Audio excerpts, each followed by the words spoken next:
Imaginez une femme sans voile parcourant la ville de Kaboul pour se rendre à l'école où elle enseigne à des filles. Cette image est difficile à croire aujourd'hui quand on sait que les talibans ont supprimé presque tous les droits des femmes en Afghanistan depuis leur prise de Kaboul en 2021. Pourtant, c'est ce qu'on voit dans le film Une Française à Kaboul, l'aventure d'une vie. Ce documentaire est une immersion dans le Kaboul des années 1920 jusqu'au milieu des années 60. On suit Elisabeth, une Bretonne qui épouse en 1928 Naïm Ziaï, un cousin du roi d'Afghanistan qui fait ses études en France. C'est plus qu'une histoire d'amour, c'est une histoire de l'émancipation féminine en Afghanistan.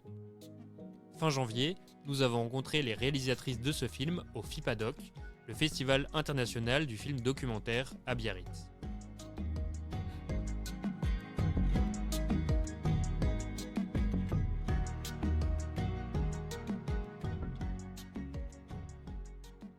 Je suis Charlotte Herly, autrice et co-réalisatrice avec Marie-Pierre Camus d'Une Française à Kaboul.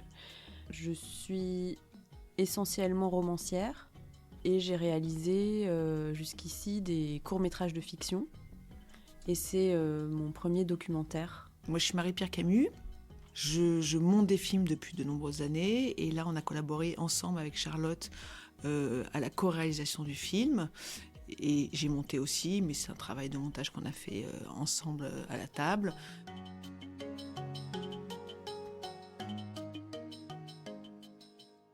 Le petit-fils d'Elisabeth, Massoud Naïm Khan, m'a confié les archives d'Elisabeth parce que quelques années avant de le rencontrer, j'avais publié un roman qui s'appelle Bachapoche et dont l'intrigue se situait en Afghanistan. Et donc une des lectrices du livre, par hasard, m'a présenté à Massoud, qui se savait condamné, qui avait promis à sa grand-mère de faire perdurer sa mémoire. Et quand il a croisé ma route, il s'est dit qu'il avait peut-être trouvé la personne qui pourrait faire revivre en fait et sortir de l'ombre la mémoire de sa grand-mère. Et voilà. Et il est décédé 4 mois après. Et moi, j'ai mis 3 ans avant de savoir pourquoi j'allais m'intéresser à cette histoire. C'est-à-dire, depuis le début, je la trouvais passionnante, mais j'avais une question de légitimité en me disant, mais finalement, qu'est-ce qu'on allait mettre en lumière de son histoire ? Parce que y a toute sa vie, en fait, dans ses écrits. Donc, sur quoi est-ce qu'on se recentre ? C'est pas non plus une biographie, un biopic, c'était pas ça non plus l'idée. Donc, c'était vraiment d'essayer de trouver un angle d'attaque qui avait du sens et puis surtout qui était faisable, en l'occurrence, en 52 minutes, quoi. C'est compliqué de s'emparer de la vie d'une personne quand on n'a que les écrits. C'est complexe et il n'y a qu'une seule trace, c'est-à-dire qu'on ne peut pas croiser plusieurs traces qui pourraient faire qu'il y ait des choses qui soient plus ou moins validées. Je pense que c'est pas simple non plus d'accueillir ça, quoi. Marie-Pierre a d'autant plus raison que Elisabeth, en l'occurrence, était une personnalité extrêmement complexe. Il y a plein de questions finalement qui continuent à se poser, ne serait-ce que la première qui est pourquoi est-ce qu'elle est restée 50 ans en Afghanistan ? Donc là, on émet une hypothèse. Pour moi, ça a du sens, c'est le seul sens que je peux y voir. Malgré tout, il reste quand même un mystère autour de cette question. Ce documentaire fait office de mémoire. C'est d'une part le premier documentaire historique sur la période des années 20 au milieu des années 60 en Afghanistan, et d'autre part, c'est le premier documentaire sur Elisabeth Naïm Ziaï. En fait, ce qui a été intéressant déjà, c'est d'arriver à déterminer une période où porter le regard. Et moi, ce qui m'a touchée du fait aussi de l'histoire récente de l'Afghanistan, c'est cette histoire de mouvement de balancier entre des périodes d'ouverture et des périodes de fermeture. Et ce que je trouve intéressant dans l'histoire d'Elisabeth, c'est qu'elle a elle-même vécu plusieurs de ces mouvements de balancier-là. Et donc c'est vrai que c'est ça qui a finalement aidé à cheminer et à déterminer un cadre temporel, c'est de se dire, ok, finalement, elle n'arrive en Afghanistan qu'en 29, mais ce qui va être intéressant, c'est de prendre un peu avant, parce qu'il y a déjà eu un premier mouvement d'ouverture avec le roi Amanullah qui arrive au pouvoir en 1919, qui tombe 10 ans plus tard, et qui ensuite, ça se referme, et puis petit à petit, ça se rouvre, et nous, l'histoire récente, on la connaît. Mais donc, du coup, c'est vrai que ça permettait de dire, on va arrêter l'histoire au moment où Globalement, Elisabeth a terminé son combat parce qu'après il se passe plein d'autres choses, mais justement, c'est pas un biopic. Donc concentrons-nous sur cette question de l'émancipation féminine en Afghanistan, globalement, et de cette question autour de comment ça se passe pour se rouvrir, parce que c'est un peu la question qu'on se pose quand on regarde ce qui se passe en Afghanistan aujourd'hui. On se dit, ok, c'est dans un moment extrêmement fermé. Est-ce que c'est possible que ça se rouvre ? Et si oui, comment ? Et donc, nous, on se dit, ben voilà, on va les regarder. À un moment dans l'histoire, ça a été très fermé. Ça s'est ouvert, ça s'est refermé, ça s'est rouvert. Et donc là, dans le film, on a 2 moments d'ouverture et de comment ça s'est passé, cette ouverture. À partir du moment où on s'est rencontrés avec Pierre Gestaz, le producteur, finalement, et le moment où le film est sorti, on a quand même été très vite. C'est-à-dire on a travaillé beaucoup, de manière intense, mais il y a eu 2 ans qui se sont écoulés. 2 ans, 2 ans et demi, ce qui n'est pas énorme en fait pour faire financer le film, trouver une chaîne, trouver les archives, le fabriquer. Enfin voilà. Donc en Non, fait, on a ramassé le temps. Le temps de travail a été ramassé, ouais. Je pense que France Télévisions a dit oui tout de suite. Tout de suite, Ouais. ce qui n'est pas forcément toujours le cas. Ouais. Et puis après, c'est vrai que ça a été vite. Mais même nous, voilà, le film a été validé Tout de suite. au premier visionnage. C'est pas tout le temps le cas. Hein. Des fois, on a un temps de montage déterminé, je dis n'importe quoi, 10 semaines, et puis le film ne plaît pas. Hein, et du coup, on en rajoute des fois le double. Ça n'a pas été notre cas, voilà. Donc c'est vrai que dans toute la fabrication du film, les choses ont été après très fluide en fait. Ouais, et puis C'est très vrai. vite, Ouais. très vite.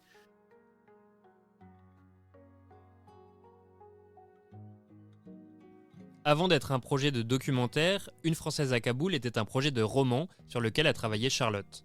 Quand elle écrit, elle se rend compte que son texte a besoin d'être illustré par des images de l'époque.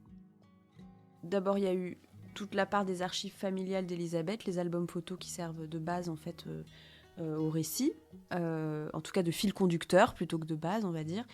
Il y a eu un premier temps en fait de travail de recherche qui a été effectué par le producteur pendant 1 an, voilà, pour donner à peu près un ordre de grandeur, et qui avait pour but déjà de déterminer si oui ou non ce film était possible. Donc, est-ce qu'il y aurait suffisamment de matière pour pouvoir faire un 52 minutes, tout archive ? Ah, c'était totalement un pari. Et donc, en fait, ce n'est que quand on a été certain qu'en gros, ça serait peut-être jouable, c'est là qu'on s'est tourné vers la chaîne. Et c'est là que, du coup, la chaîne a dit oui. Parce qu'on pouvait argumenter sur le fait qu'on était certain que le film pouvait avoir lieu. Parce que, évidemment, c'était leur première question, en disant « ça nous intéresse, passionnant, novateur, singulier, blabla. Mais oui, ok, très bien, mais on fait comment ?» Après, voilà, Charlotte avait un scénario auquel il faut quand même poser des images. Donc, il y avait les albums de photos d'Elisabeth qui nous l'a montré sur toute cette période-là. Donc, on la voyait vieillir, ses enfants, tout ça, tout ce qu'on voit tout ce qu'on montre dans le film. Il y avait en effet les archives que vous aviez trouvées qui montrent le Kaboul de l'époque. Voilà, on va dire une vie un peu comme ça de la capitale. Mais après, on n'avait évidemment rien pour incarner tout ce qui est, on va dire, du vécu des femmes et celui d'Elisabeth. C'est comme des histoires, quoi. Voilà, on raconte une histoire et puis on se dit, ah, ça c'est joli, ça symbolise, là, ça marche bien, ça porte le récit. Voilà, il y a des moments où il faut vraiment que les images collent avec le récit, puis il y a des moments où on peut s'en éloigner et ça marche très bien aussi. Voilà. Et donc ça, c'est vraiment un travail hyper ludique, en plus. Voilà, c'est très drôle, c'est une histoire de discussion. On essaye, ça marche pas du tout.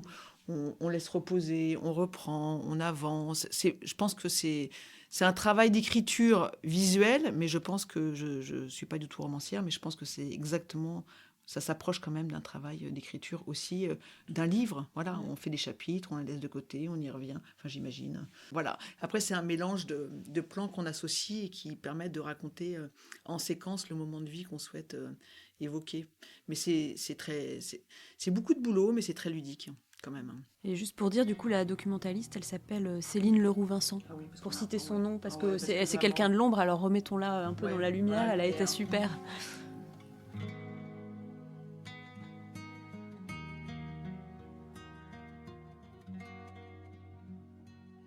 Tout Tout au long du documentaire, les écrits d'Elisabeth et de son mari Naïm nous accompagnent. La question se pose alors, pourquoi avoir choisi de documenter ce qu'ils ont vécu ? Il faut imaginer que Elisabeth et Naïm, à la fin de leur vie, doivent partir en exil en France, donc doivent abandonner leur pays. Et donc, il y a, en fait, dans cette histoire très violente de l'Afghanistan, avec d'abord en 73, Daoud qui renverse le roi Zahir. Ensuite, en 79, l'invasion soviétique. Bon, à chaque fois, il faut imaginer que ce sont des raz-de-marée politiques qui essayent d'effacer un passé. Et donc, je pense que ce désir d'écrire à la fois du côté d'Elisabeth et du côté de Naïm, c'est cette volonté de laisser une trace de quelque chose qui sinon disparaît. Mais je pense que c'est ce même désir de se dire non mais en fait ça a existé et il faut qu'il y ait quelque chose qui reste parce qu'il n'y a pas d'archives du coup nationales, il n'y a pas toutes ces choses-là qui servent ensuite pour les historiens à faire œuvre d'histoire. Moi, évidemment, je suis entièrement d'accord avec toi. Et je me demande aussi quand même intimement si l'écriture, en tout cas pour Elisabeth, à un moment donné, n'est pas l'endroit où elle peut exprimer ses ressentis, parce que je pense qu'elle se retrouve quand même très isolée dans une manière de vivre et qu'elle peut certainement partager certains de ses émotions, de frustration, colère, j'en sais rien, joie. Donc je pense qu'elle a aussi besoin, à mon avis, de l'écriture comme exutoire. Alors, en réalité, ces notes, en fait, elles datent de 72. Donc elle les a écrites rétrospectivement. Moi, et les carnets intimes, ils datent de la fin de sa vie. On ne saura jamais, en fait, si elle a écrit même en 72 à partir de notes qu'elle aurait prises à l'époque, ou si elle a fait les choses de mémoire. C'est vrai que ça laisse... C'est ouvert. C'est ouvert, ouais. Bien souvent, étudier le passé nous fait voir le présent différemment. Si le sort actuel des Afghanes semble scellé, le documentaire de Charlotte Herly et Marie-Pierre Camus nous fait comprendre que l'histoire de l'Afghanistan est en perpétuel changement. Alors quand je commence en 2019, les talibans n'ont pas repris Kaboul, mais en 2021, donc en août, ils reprennent Kaboul et nous on signe avec le producteur, je crois, je ne sais plus, en septembre ou en octobre 2021. Donc évidemment qu'on l'a en tête. Enfin, c'est-à-dire ça fait aussi partie. C'est pas ce qui m'a mise en route dans le fait d'écrire sur l'Afghanistan et sur ce sujet. En revanche, bien entendu qu'au moment où on commence ce trajet du documentaire, on a ça en tête, évidemment. Et l'urgence est nous semble d'autant plus forte à raconter cette histoire qu'il y a cette réalité politique qui a cours. Après, j'imagine que pour nous, du coup, comme pour vous, comme pour n'importe qui, on a d'autant plus intérêt à regarder un sujet qui résonne de manière claire avec les interrogations qu'on peut avoir à un moment donné. Une Française à Kaboul, l'aventure d'une vie, est un message d'espoir pour les femmes afghanes. Vous pourrez vous aussi le voir en fin d'année sur France 5, et si vous ne pouvez pas attendre jusque-là, rendez-vous à Brest le 9 février au Festival des Libertés.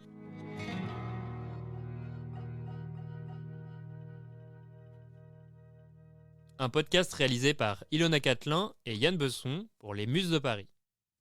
Les Muses de Paris. La radio de